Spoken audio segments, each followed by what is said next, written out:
Hey, what's going on today, guys? Today, guys, we're going to talk about the 2023 Toyota Sequoia TRD. This new body shape, it's more square. I'm really enjoying this new body shape on the 2023 Toyota Sequoia TRD. This thing is really nice. And I think what I like about it the most is the grill, because the grill reminds you of like a Tundra. It's got that whole Tahoe expedition vibe.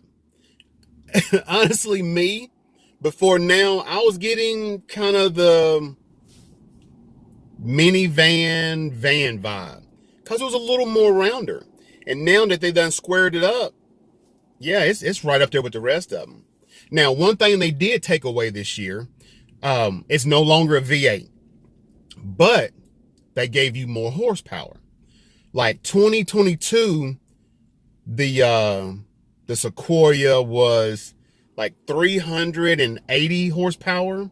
Now 2023, it's going to be 437 horsepower, but it's no longer a V8. It's a V6 with a twin turbo.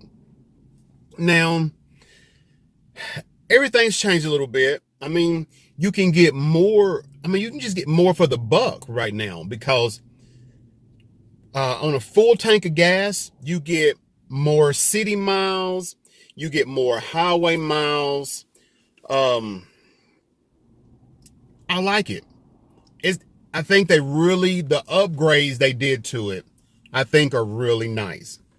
Now, they're taking it from a V8 to a V6, and it's going to cost you about $10,000 more. But I think the changes are going to be worth it. I really do like the changes.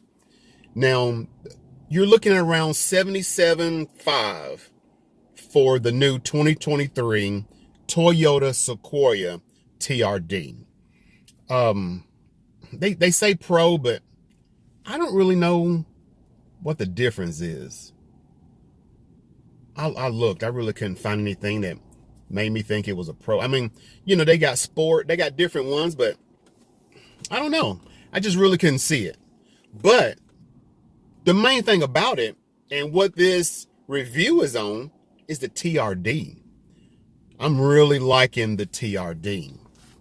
Now, it's a 3.5 liter twin turbo V6. It's the iForce Max motor, which I think, most of them are. The motor's pretty much the same in all of them. They just got different trims and options and stuff like that. Now, they're comparing this to the Tahoe Z71. Like I said, they're comparing it. I'm not really comparing it because it's faster. The only thing that I like over the only reason I would go with a Tahoe than a Sequoia is the roominess. The Sequoia is a little boxier, not as much room. It does have three rows of seating and all that. It's just not as big on the inside.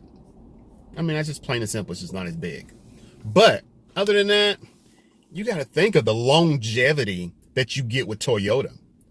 I just don't think Chevrolet can do it, or GMC, or whoever. I don't think they can deal with the longevity of it. But it's pretty nice. And this thing is nice. It gets 0 to 60 in like 5.6 seconds. Yeah, there's a lot of things I like about it.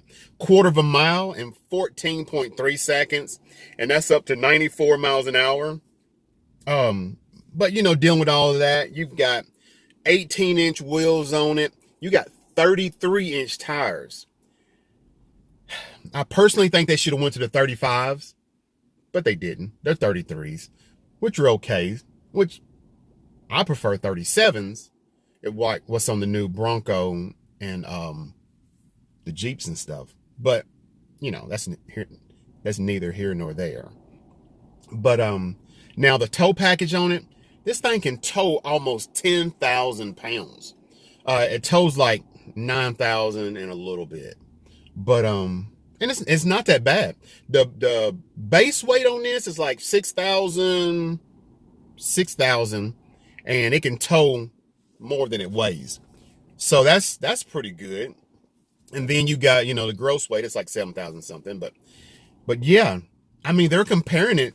Now, the Tahoe is a little cheaper. The Tahoe is going to run you around 66,000, so it's about $10,000 cheaper. But I really don't see the comparison because, the Tahoe is still a V8 and it's pushing out like 355 horsepower. And like I said, the Sequoia is pushing out like 437 horsepower. So it's a pretty big deal. I like it. All right, guys, I really appreciate y'all watching this. If you would like, share, and subscribe, I'd really appreciate it. And if you don't do nothing else, please be good to yourself and please be good to others. All right. Thanks for watching, guys.